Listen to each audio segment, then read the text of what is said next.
What's going on, everybody? This is Project X. So the last video we spray painted this black because I'm making a at-home carbon monoxide filter for your plants.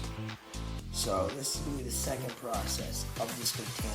There's really 4 steps. So after you spray paint it 2 coats, 1 coat, whatever you decide, but make sure it's black. Take your Go Lucky drill.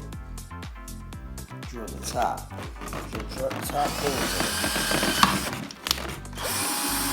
Reason why is because you want your carbon monoxide to flow out on top of your plants.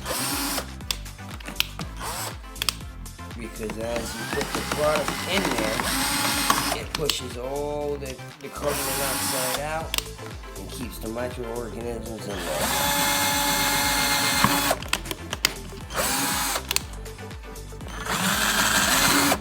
Just a couple drill holes, not many, just enough. So that's about it. So after this video, we'll continue to step 3. Once we get there, you guys have a good day. Remember, at home carbon monoxide.